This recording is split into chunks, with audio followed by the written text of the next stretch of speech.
नमस्कार मित्रांनो, मोक्षदा एकादशीला तुम्हाला कुठलाही उपवास चालू करायचा असेल तर मोक्षदा एकादशीपासून चालू करायचा. कुठलाही म्हणजे किंवा एकादशी चालू करायची असली, मार्गशीर्ष महिन्यामधली एकादशी ही इतकी मान्य असते खूपच, आणि हे आपल्या पितरांना मोक्ष मिळणारी असते आणि भगवान विष्णूंना इतकी प्रिय असते, इतकी प्रिय असते, खूप प्रिय असते. तुम्ही कुठलेही उपवास नाही केले तरी चालते, पण एकादशीचा उपवास करावा. आणि त्या दिवशी उपवास नाही केला तर अन्न घेणं हे टाळावं. फळ घ्या, फ्रूट घ्या, भगर घ्या, जे घ्यायचं आहे ते घ्या, पण त्या दिवशी तुम्ही कुठलंच अन्न घेऊ नका. आणि तुमच्या पितरांना मोक्ष मिळाला पाहिजे म्हणून तुम्ही ही एकादशी आवर्जून करा.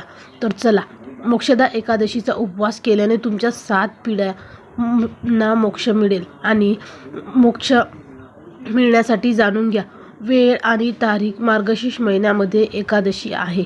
मार्गशीर्ष महिन्यातील शुक्ल पक्षातील एकादशी तिथीला मोक्षदा एकादशी असे म्हणतात.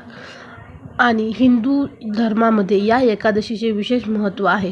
तुम्ही जर हे पवित्र व्रत केल्याने केवळ वर्तमानातील जीवनातील दुःख कमी होतात, शिवाय 7 पिढ्यांनाही पूर्वजहून मोक्ष मिळण्यास मदत होते. तुम्ही व्रत कराल हा तर तुमच्या घरच्यांनी कोणी केला नाही तरी तुमच्याद्वारे त्यांना मोक्ष मिळेल, कारण की तुम्ही त्या परिवाराशी कनेक्टेड आहात. तर चला मग, ही एकादशी कधी आहे तसेच शुभ वेळ कोणता आहे हे जाणून घेऊया. हिंदू कॅलेंडरमध्ये एकादशी व्रताचे विशेष महत्त्व आहे. वर्षभरात 24 एकादशी असतात. त्यापैकी मार्गशीर्ष शुक्ल पक्षातील एकादशीला मोक्षदा एकादशी असे म्हणतात.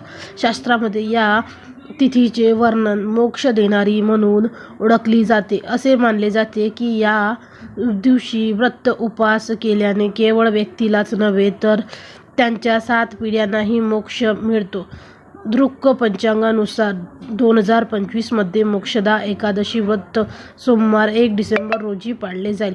या दिवशी भगवान विष्णूची पूजा केली जाते आणि पापांपासून मुक्ती आणि मुक्तीची प्रार्थना केली जाते. भगवद्गीतेचा जन्म याच दिवशी झाला होता, म्हणून हा दिवस गीता जयंती म्हणूनही साजरी केली जाते.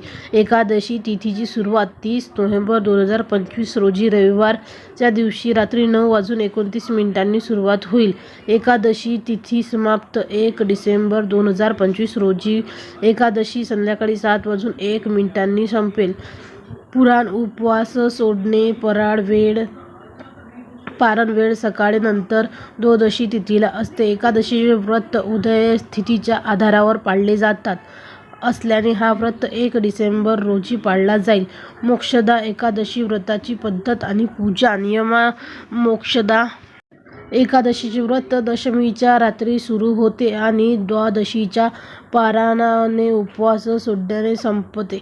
व्रत करण्याशी दशमीच्या रात्रीपासून सात्विक अन्न खावे आणि ब्रह्मचर्य पाळावे. त्यानंतर एकादशीच्या दिवशी सकाळी लवकर उठून स्नान करावे आणि स्वच्छ कपडे परिधान करावे. हातात पाणी घेऊन व्रत पाळण्याची प्रतिज्ञा करावी. तुमच्या देवघरात भगवान विष्णू मूर्ती किंवा फोटो स्थापित करावे. त्यांना गंगाजल, पिवळी फुले, तुळशीची पाने, धूप, दिवा आणि नैवेद्य अर्पण करावे.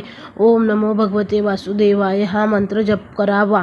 व्रत कथा ऐकावी किंवा वाचावी. या दिवशी श्रीमद भागवत कथेचे पठण करावे आणि दान करणे खूप शुभ मानले जाते. पारायणाच्या दिवशी म्हणजे द्वादशीच्या दिवशी शुभ वेळ ब्राह्मणांना अन्न द्यावे किंवा दान करावे. त्यानंतर स्वतः अन्न खावे आणि उपवास सोडावा. मोक्षदा एकादशीचे महत्त्व. मोक्षदा या नावाचा अर्थ मोक्ष देणारा असा होतो. या एकादशीचे उपवास आणि पूजा केल्याने व्यक्तीला सांसारिक आसक्तीच्या बंधनातून मुक्तता मिळतो आणि मोक्षाचे दार उघडे होतात. असे मानले जाते की विवाहित विधीनुसार हे व्रत केल्याने पितरांना नरकाच्या यातनापासून मुक्ती मिळते आणि स्वर्गाची प्राप्ती होते. या दिवशी भगवान विष्णूची पूजा केल्याने आणि व्रतकथा ऐकल्याने सर्व पापांचा नाश होतो. महाभारतात युद्धापूर्वी भगवान श्रीकृष्णाने अर्जुनाला गीतेचा उपदेश केला होता. हा तो शुभ तिथी आहे, म्हणून या दिवशी गीता पठण करणे खूप फलदायी मानले जाते.